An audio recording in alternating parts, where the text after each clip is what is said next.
Hi, I'm GM Jared with Nothing Ventured, Nothing Game, and today we are going to chat about the Dragonbane beta that we have been playing for the last month, and I'm joined by one of my players who was in the beta with me, Zach. How you doing tonight, Zach?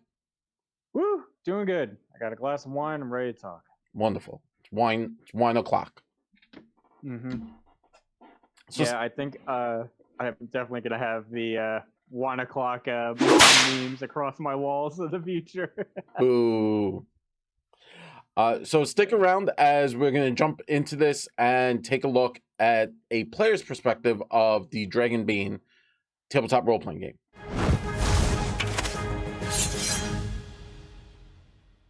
Like I said earlier, we're talking about the Dragonbane beta. Dragonbane, if you don't know, it was kickstarted on Kickstarter. It's from a Scandinavian or Swedish tabletop role-playing game that has been going on for quite some time in their area of the world. It has a completely different name in Swedish that I will butcher, but somewhere on the screen, my editor will put it for people to recognize, pause the video, and Google it. Or he won't. Or he won't, either or. The beta is the tabletop role playing game is being put out by Free League Publishing. And as I understand it, they've changed a few things, added a few things, but we were playing version 3 of the beta. What was really cool is the Kickstarter released the rules, and as we have been playing it, we've kind of been keeping up with the rules, and as the rules changed, we've kind of integrated that. Now, between version 2 and version 3, not much did change. And we just finished it. Players won. They had a really epic encounter with a giant and some harpies and goblins. So, Zach, why don't you tell us a little bit about your character, how you let's talk about character creation, right? First and foremost, right? That's kind of the first thing that brings people to a tabletop game. You're kind of hit with character creation, everything follows after. So, character creation, how was character creation for you? What are your thoughts on it? How do you feel about it? I actually think that it was very easy to do. It was very simply laid out. Um, the and like you guys heard the podcast or saw us play. Uh, I randomly rolled my character because I was in the original test run that we did with Blaze, and so I was like, "Oh, I already got like a little like a taste of it. Let me try see what Fate has for me." So I ended up making a support class character almost. I made something that was more about finding out the information about what's going on and helping the party stay afloat versus taking on issues myself. Unfortunately, because it's a uh, like a like a test a beta game, the adventure is kind of set in stone, and I think we even said it a couple times. Like, or Jeff said it. Um, it's a system that's like, no, you don't need a fight. But most of the things that we encountered was just fights. So it was like, well, we have to fight everything. Um, personally, for character creation, very easy. It's at the start, you start with what, two abilities.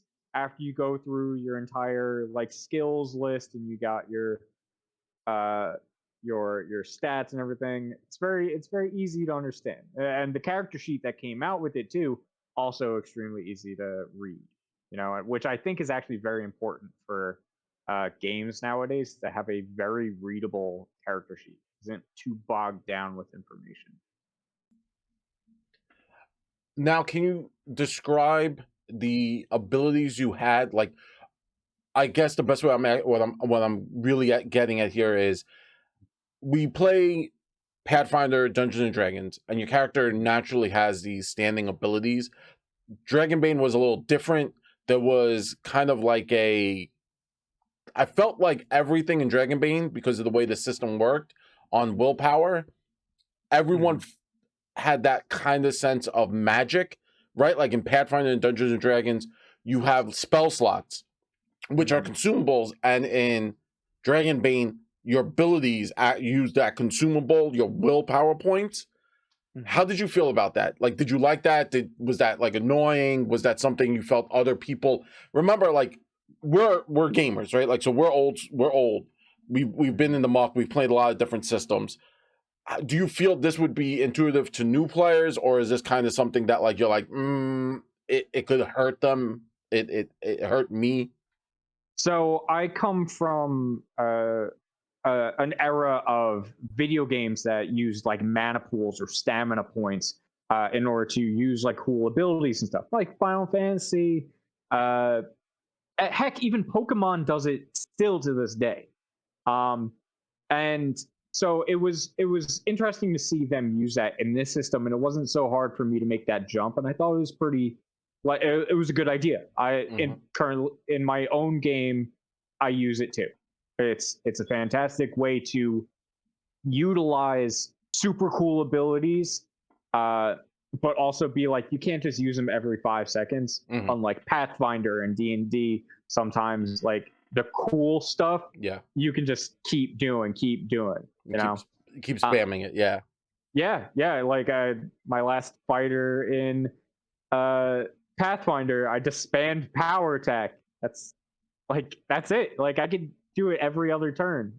yeah. Um, but my point here is, uh, it's a really good system, but at the same time, everyone realizes how extremely important of a resource your willpower is.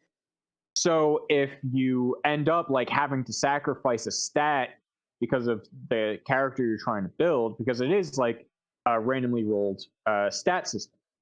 If you have to sacrifice a stat, like Steve had a very, very small willpower pool in comparison to the rest of us. We all had like averages, like of yeah. He could. The whole thing is like he could do like maybe two. He could go berserk mode, like 2 or 3 times I think versus two. Yeah. I think two was really the maximum before he was out of Hmm. stamina in order to do it, and would have to take a hard nap. Um, versus like Jeff is cranking out like willpower points like it's nobody's business because he's like, yeah, I want to just nuke everyone, and so I'm gonna sack my entire willpower pool for one attack. Hmm. It's like, and then you have my ability to swap skills, like talk it through with you, like, hey, can I, instead of doing this thing, can I use this skill, which is kind of adjacent, but it like just skips the step and just goes right to the thing because narratively we're doing this. Yeah. Um, like that cost me willpower point, which sometimes that's pretty hard. Um, but I could still do that a few times. I never really got a chance to utilize the like support ability that I got, which was the lessening of conditions Hmm. for the entire party.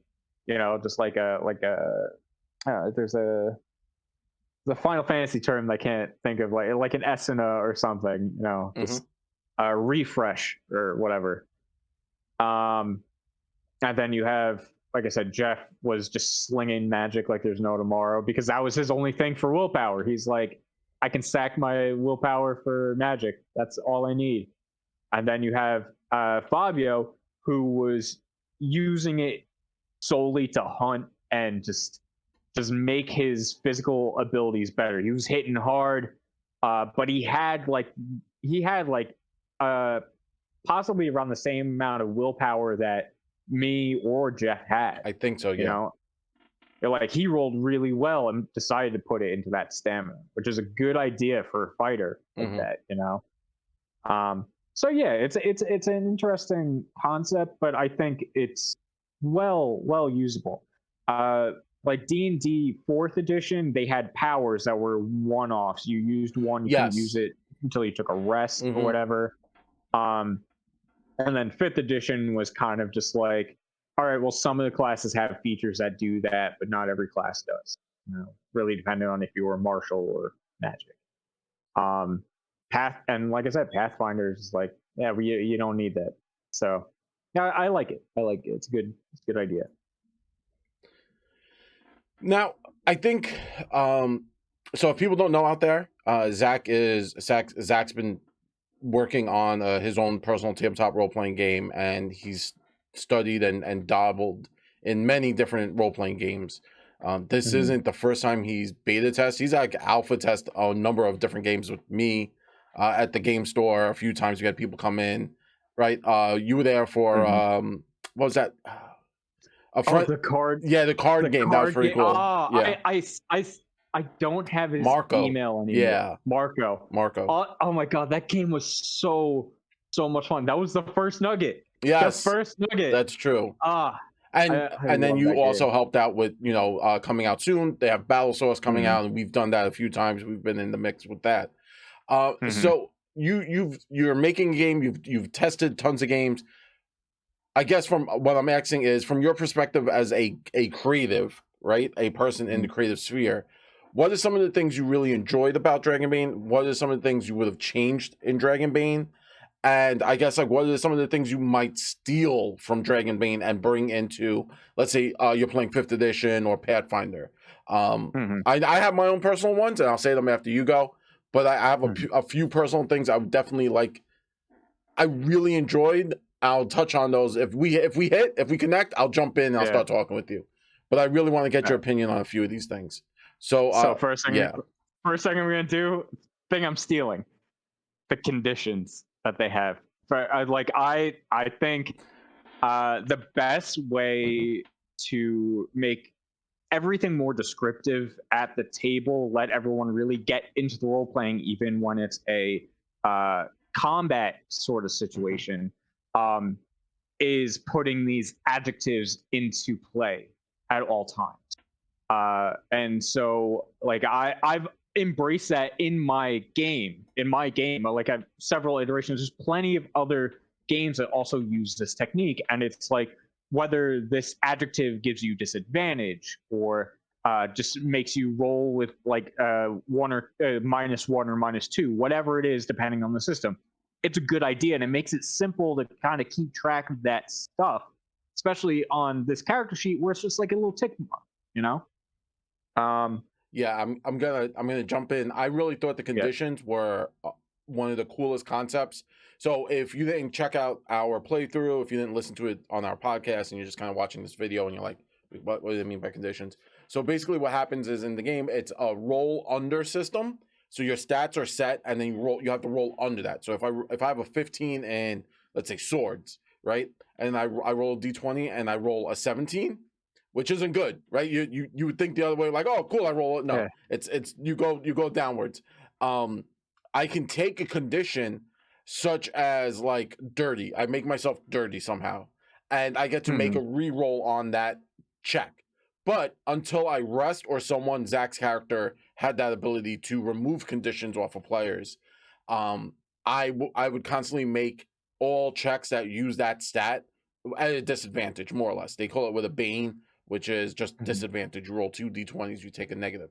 But I thought that was really cool because, like you said, it's embracing the adjective, it's embracing the narrative of the story. And Mhm. also, I feel like a lot of times as a DM in Pathfinder and Dungeons and Dragons, in many games where they ask the DM to give out hero points or inspiration or whatever you want to call it, that additional, that bonus, sometimes you Mhm. forget or you're new, right? Like new GMs might be scared to do it too frequently. Um, but this kind of takes that off of you and allows the GM more freedom to Yes. express the world and keep the story flowing and not have to Mhm. worry about, oh, was that okay? Fabio had a really good role play thing. I have to give him inspiration, and then Zach did a really cool thing in combat where he sacrificed his own well being to help out Steve's character. So I have to give him inspiration, and then it's on top of, okay, in this combat I have this running, and also they're talking to the pig farmer that they spoke to 7 sessions ago that I have to remember his name, and even though if I have Mhm. it written down I have to remember like every little minute detail. So there's a lot, like, the human brain is a computer, but as Yeah. the older you get, that you start to see there's no way to upgrade that RAM. it starts to slow down. It just burns out. You see the smoke coming. Yeah, and you get the Windows loading symbol, just and you're like, oh. You got the Apple Beach Ball of Doom. Yep, exactly. And I think having that condition ability was really cool because it lessened some of that work on me, and it gave it back. It also gave the player the opportunity to take control over their character. So I really like the condition system. Sorry, I didn't mean to jump in. But I was like, at the moment you're like, I'm stealing the condition, I was like, son of a bitch, that was on my list. Yeah, I knew that was on your list because, again, we talked about this like the first time we played, the second time, like we've been talking about this. This is one of the best things about this. Yeah. Now, going from that, things I liked about this, it was like just a general overview. I liked the system of growing your skills, I would say. So like at the end of every session, you had opportunity throughout the game. If you rolled a 1 or a 20 on a certain skill, you got to put a check mark next to it.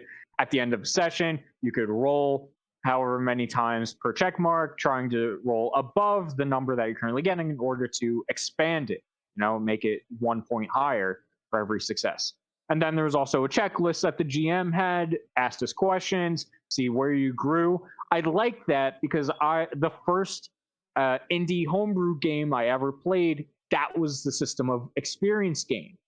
Like the GM would be like, oh, here's 5, and it was a very low experience point system. It's like it was exponential, but it really didn't fucking matter. So at the end of every session, the GM would be like, all right, brag to me.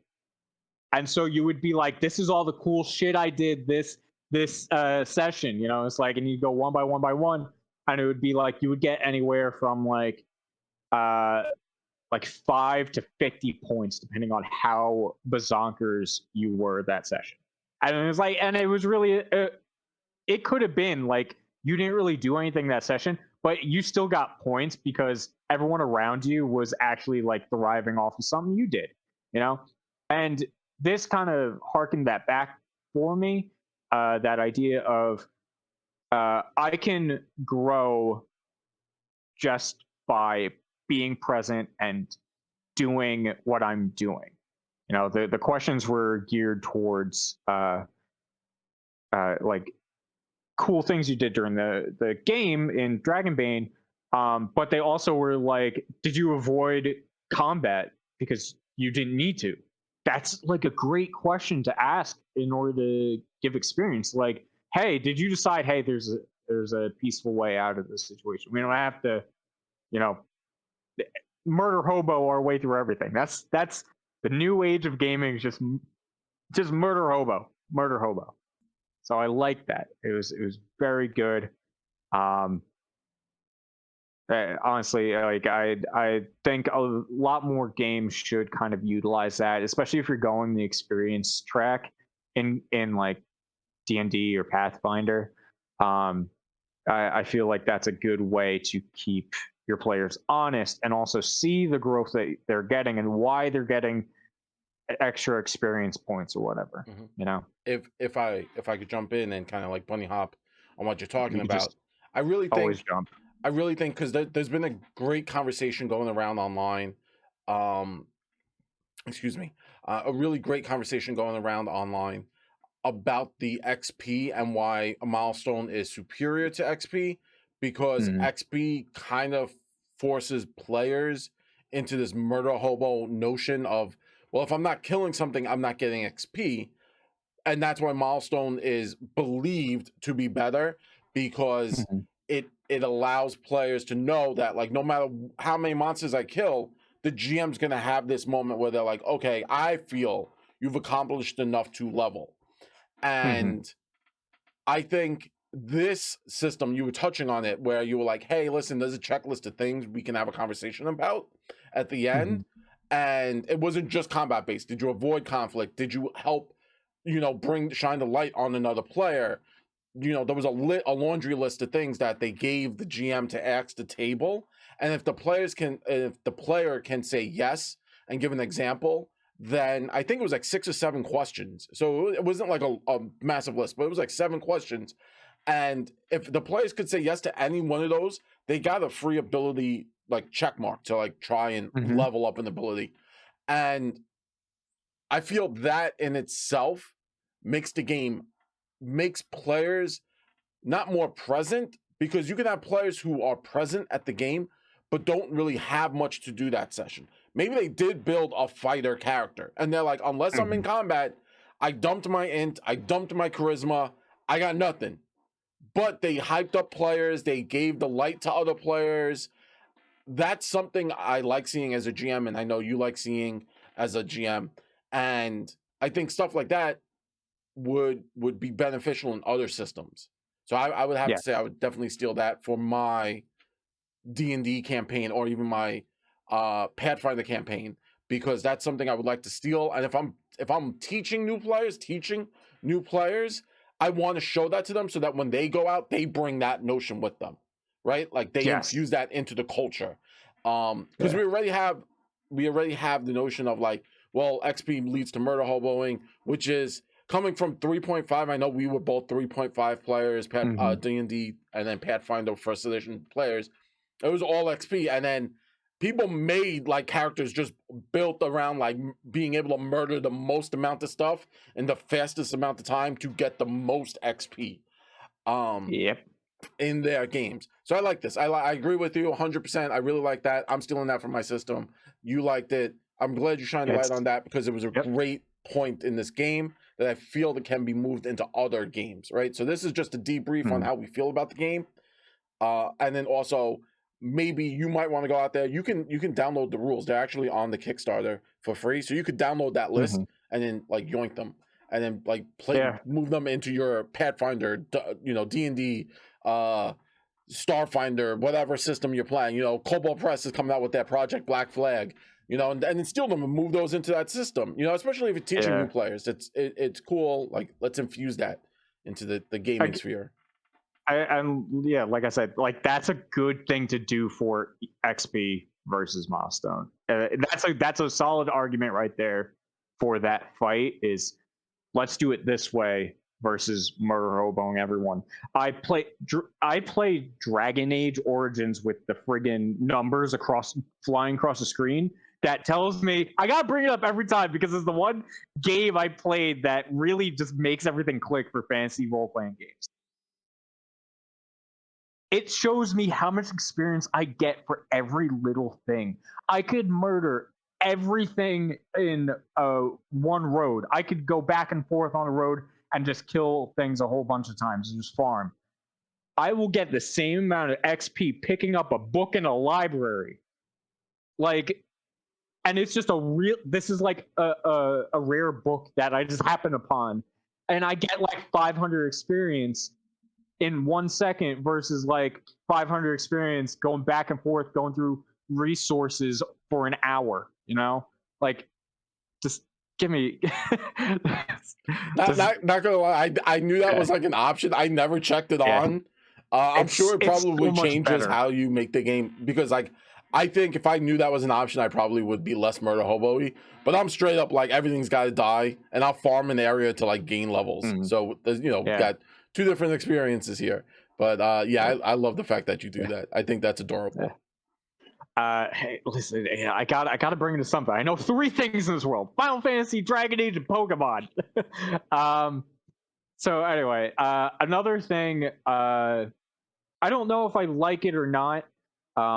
So that's why I want to bring it up. Is the actually, before I bring that up, because we're talking about skills and how we can level those up. Something I didn't like, not about the skills themselves, because they're doing a good job trying to expand the skill list. It was very small during the alpha, and then now with the beta testing, it's bigger and it makes more sense the way they divvy things up. Maybe they could do a little bit better with bushcraft and hunting and fishing. But I was just about to say that. I was like, no, bro. No, man. They did not. They brought in like 2 skills that make no sense. Again, the first thing they had in the alpha, they had a skill called fighting.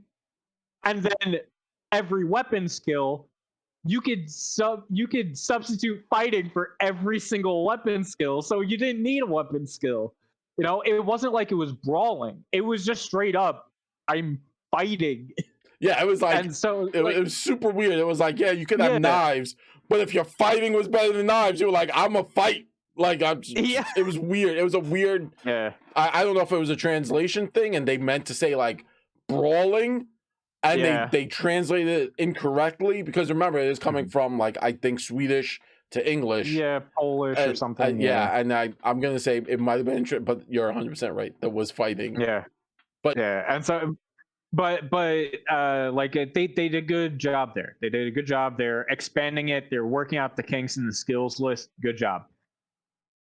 Something that I get kind of uppity about in games, whether it's video games or ttrpgs, is the staticness of the stats. The stats can, if your mainstay stats cannot like be if there's no like fluctuation there, I think that makes things a lot more exciting if it fluctuates. Whether you get uh, points to increase it, or if something happens and like say you get a cursed magic item and it drops your one of your stats, like in a game like this where you have to roll. If there's no appropriate skill and you have to roll under just a main stat, uh, that's a good thing to have, you know, in the pocket. At firstly, there's no system currently in play for if you roll a demon or dragon while rolling those stats, and that's something we saw. Is like we had a few rolls between the lot of us. It was like a handful of rolls that you just said roll under this stat, and because you were like, I don't know what skill, or like athletics, there is no athletics, roll under strength, and we would get 20s or ones, and that's really good and really bad, but still really good because that's a point of experience on the skill list. You know, like that gives us a chance to increase something. But when it's just a main stat, nothing changes, and so it's kind of like a that like hip hip hooray is kind of lost, or even that like darn a demon, but at least I get experience. Like no, it's just straight bad, which again, you know, leads to what the game actually is supposed to be about. But like I feel like there needs to be more fluctuation in those numbers. You know. I concur. I don't really have much to say on this. I got into an actual exact same argument you're talking about. I had with Mhm. Steve. So I'm Team Zach on this one. Yeah. Like I was really upset because you're right. Like a few times you guys did roll under like got like the demon and the dragon, which means if you roll a 1, that's a critical success and you get a point of experience. Or if you roll a natural 20, you get a point of it's a failure, but you get a point of like to increase a stat. On those main numbers like strength, dex, con, int, wisdom, you could do nothing. And I was like, to understand in the beginning of the game, those stats are important because that's how you get all the other numbers, like for your skills. Yes. But after that, they don't really affect that except for I think con and willpower, Yeah. which Yeah. Nothing else is affected. yeah. So I was like, why can't those stats get equally as better or equally as Hmm. good? I'm not sure. English isn't my first language here. So I'm not, but they should have had that bump ability, or something should have happened. Like maybe you like something, or like you could refresh something, or make like something should have activated off of that roll.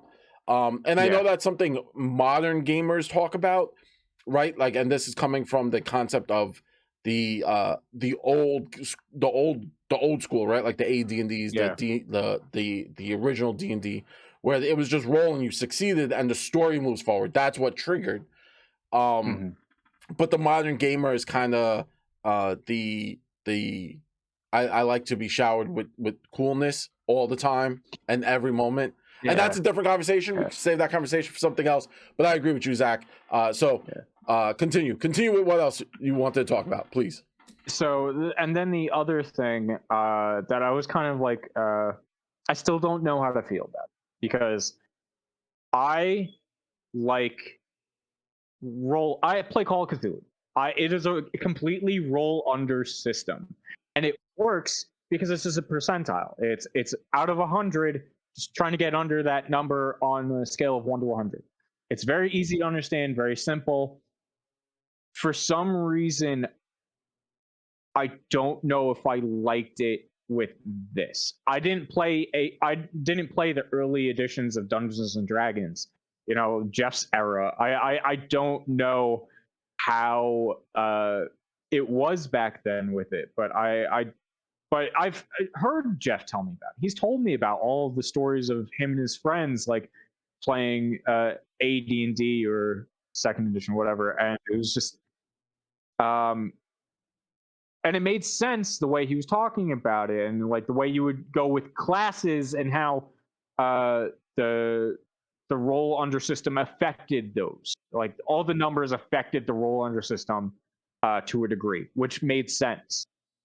I feel like there's not enough in this to warrant a I feel like we're missing modifiers to for something as a roll under system. You get what I'm saying?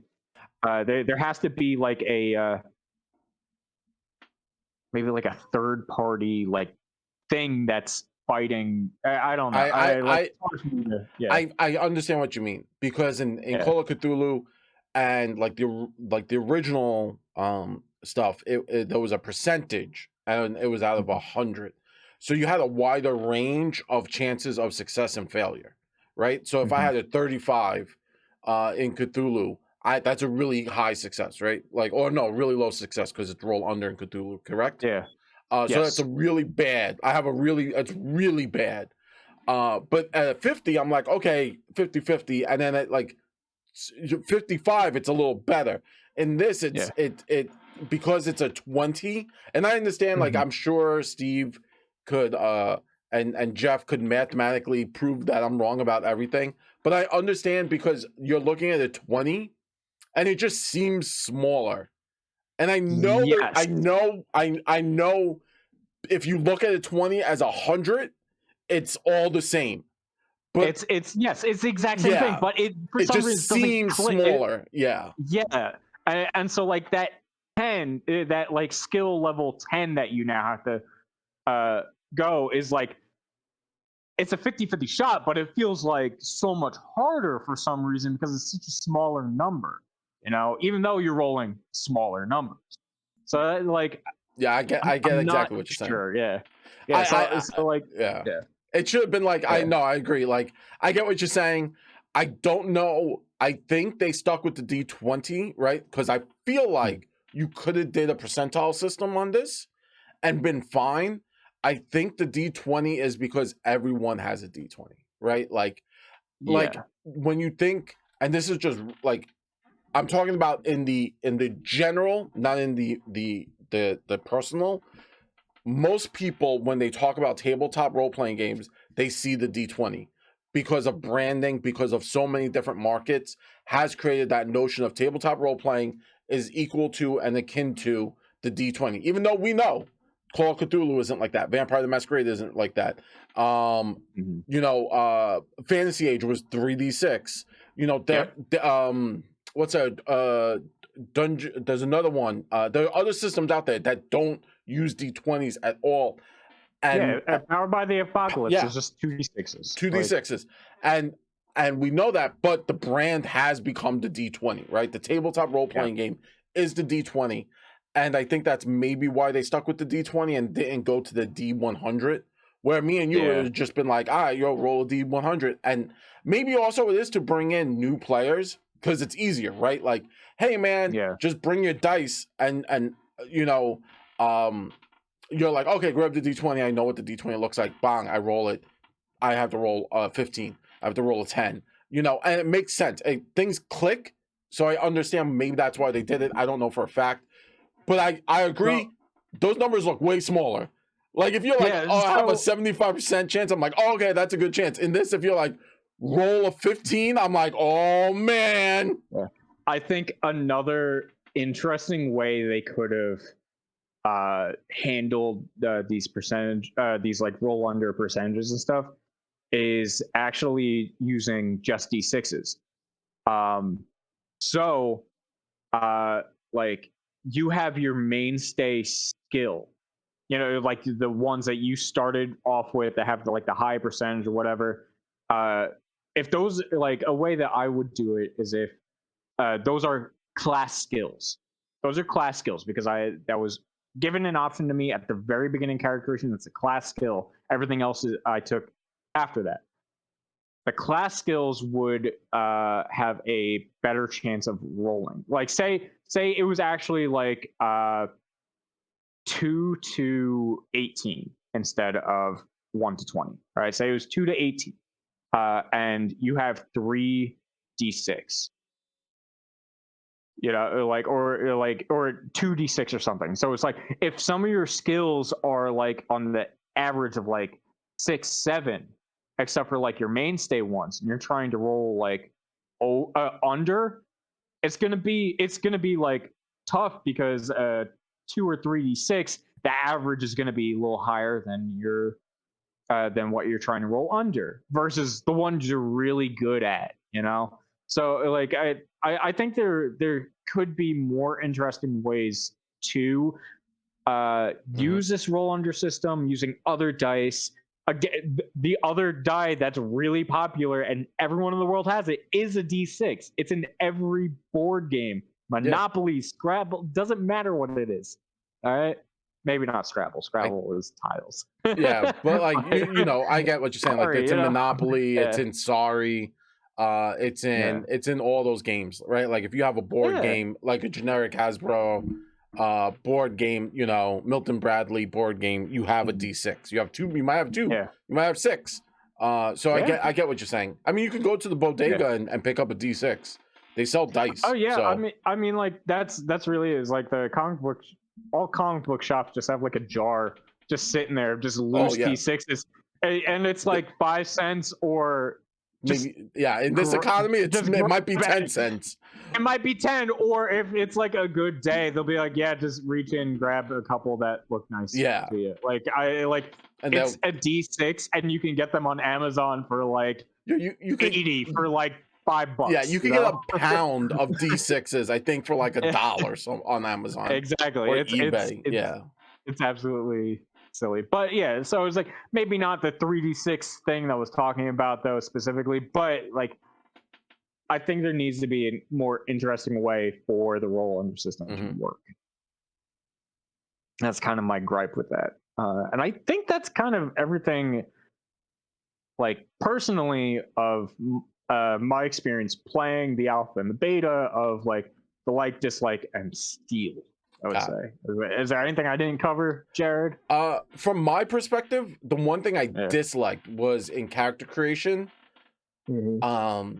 The allowing any class to get any hero ability. I didn't like that. And so here's the thing: if I wanted to play GURPS, right, I'm playing GURPS. If you don't know, GURPS is an anagram for General Ultimate Roleplay System, right? Or General Unlimited Roleplay System, right? But in GURPS, the way it works is you have points. You have a pool of points, and you spend the points for abilities. And so I could kind of build anything I want. It's a really free-form system. Yeah. But in this, they talk so heavily about like class, and there's this lore, and there's this notion of this like fantasy medievalness to it. And then the blacksmith has backstab, or the merchant has like the charge attack, and the fighter has that bardic ability you have. Like Fabio's character, who was like a rogue, he built a rogue more or less, had Dragon Slayer, which I was he was more of a ranger than a rogue. Yeah, he made like a ranger, which I understand. And at that point, I'm like, well, then just get rid of classes. Like, get rid of classes and just say, hey, pick a hero point, a hero ability, and then pick this many skills. Yeah, and like roll with the punches. because if I have a blacksmith, right? I the original way it had it was when you chose a class, each class came with 3 starting heroic abilities that you could choose from, and then once you left that starting, you can then start picking and choosing later on, right? I like that. Yeah, yeah. I thought that was better than to just do whatever you want. And I know people are gonna hate me, but again, like I say, I'm more. I like the concept of like, hey, the blacksmith can make the armor, and the fighter should be the fighter, and the bard should be the bard, and the merchant should be the merchant. And like you could come and be like, well, my backstory is I was a marine merchant, and that's why I have the power attack, because I was I was like, all right, fine, that's your backstory. But if it's so arbitrary, then let it be arbitrary and let anyone choose. But if you're pushing classes, then let the classes dictate kind of like how the character starts.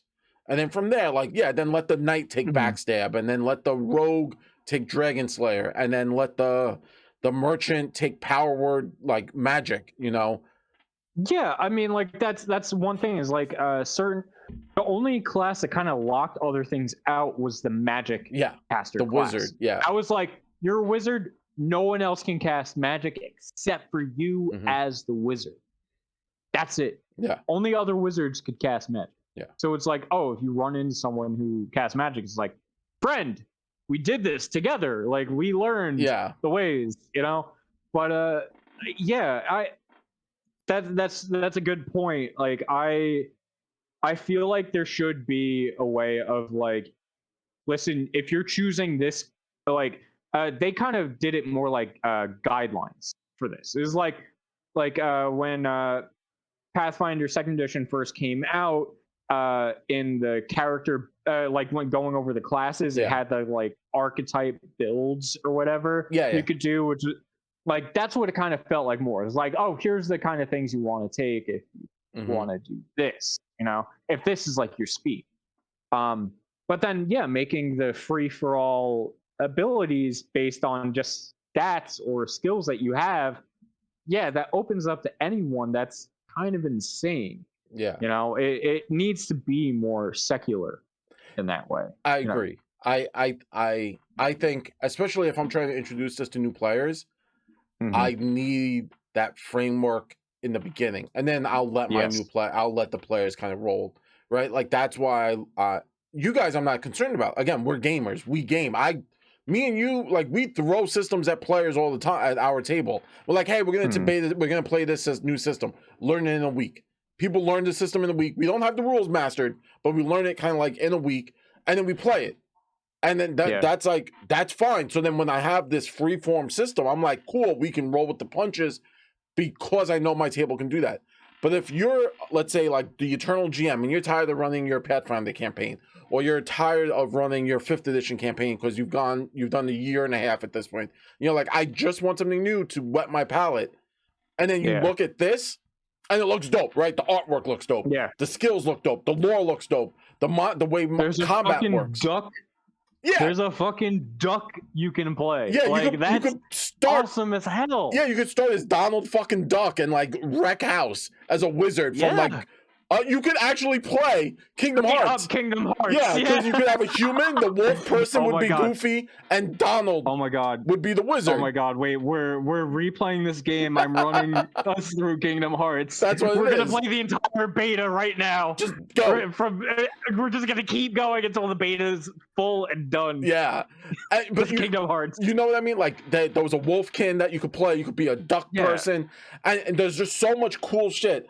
And you're like, oh yeah, let's play this, guys. And then it's like, okay, so the players are like, okay, I'm gonna play a rogue, but I'm taking, the merchant ability, where I have sailing powers, and like, because it's so open. And you're right, it needs to be secular, especially for the new players, because like, look what happened to Fabio. He wanted backstab, but he didn't know he needed to take backstab because in other systems you could use abilities like that, and this one you couldn't. Mm-hmm. So it was a bit confusing. There was a rule discrepancy that we had a conversation about. We figured it out, Yeah. but I think that would have alleviated a situation like that if there was a more, like you said, secular character development in the beginning, and then as you go, Yes. it gets cooler.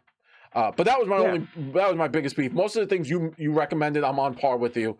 Anything else you want to touch base on, talk about? Zach, I'm gonna drop the floor to you right now. I think another thing that kind of hurts, especially just starting out in like a game like that, is that it's very monster reliant. But there are certain actions you can take as a player during combat to mitigate damage, especially, and that's very important considering how squishy you are in the beginning. And for a game to just come out and throw nothing but monsters at you that you can't really parry or anything against or defend against, it's kind of nuts, you know. Like I, in that regard, I did not like that. Um, I think if they were going to put out a little adventure path, there needed to be more humanoid things first, and then the monster stuff is like, here's a curveball. Not the curveball is humans that you can finally like destroy because you're better than them. You know, like we fought the goblin things; those were a cakewalk, and that was only after the fact that we fought through harpies and a goddamn Ghost. like ghost, like all that shit. Like, you I know, it's I agree with you. Combat yeah, is extraordinarily deadly in this. It felt. yeah, I will say this: if you've ever seen Lord of the Rings and you wanted a more Lord of the Rings style where combat always felt deadly, right? mhm. Like obviously, if you read the books and stuff like that, Gimli isn't going to die, Aragorn isn't going to die, but the combat here was very deadly. If you watch like Lord of the Rings or The Hobbit, no one really wanted to fight. People were like, "I'll fight if I have to," but it was not like a cool thing to do. Oh, And, it was always fighting while running. yeah, Like it like was, we have to we're fight to getting run out of here. away. Yeah, Yeah. and even like if you want like a very like yeah, so if you're Sorry. looking for more of a like a Lord of the Rings like combat means more in this scenario, or like Game of Thrones where combat is very deadly and players can die very quickly. This is like a very much that system, Yeah, it's which a lot more realistic in that yeah, sense. 100%. Like if But you're like but you're also throwing in monsters, and yeah, it's like, and yeah, yeah, that's the other thing where the monster abilities you don't roll as a GM. They all hit unless the players are doing yeah. something specifically to avoid or get away. Monster stuff happens no matter what. That's so messed up. You know, like I feel like there has to be a different rule for monster encounters versus, even if like the rules for those basic combat defenses change for monsters, you know, like in the case of monsters, or like you can parry some monsters or you can't parry others, versus you can evade some monsters and you can't evade others. Like change up the things that way, like our way of thinking is always shifting based on what we're fighting, you know, where it's just Joe Blow from down the street that thinks I owe him $2 and he's gonna stab me with a shiv, and a goddamn harpy barfing and shitting all over me. You know, like That actually happened, by the way, to every I listener hate out there. That happened. I hate that fucking harpy so much. It's so gross. It's so gross, man. It was super gross. They cloacaed all. It sucked. Yeah, like also like so I guess that's one thing I really liked, and speaking of the cloaca, something I really liked was, I guess from a GM's perspective, because you guys didn't really get to see it, there was Hmm. a table and I would just roll on the table and that's what would happen. It could be anywhere from like D6 to D8 to D12.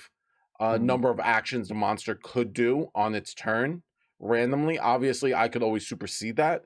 I like stuff like that. I'm a fan of kind of having a chart and letting the monsters do as the monsters will. So again, I as the GM can focus on the combat, focus on the narrative that's happening.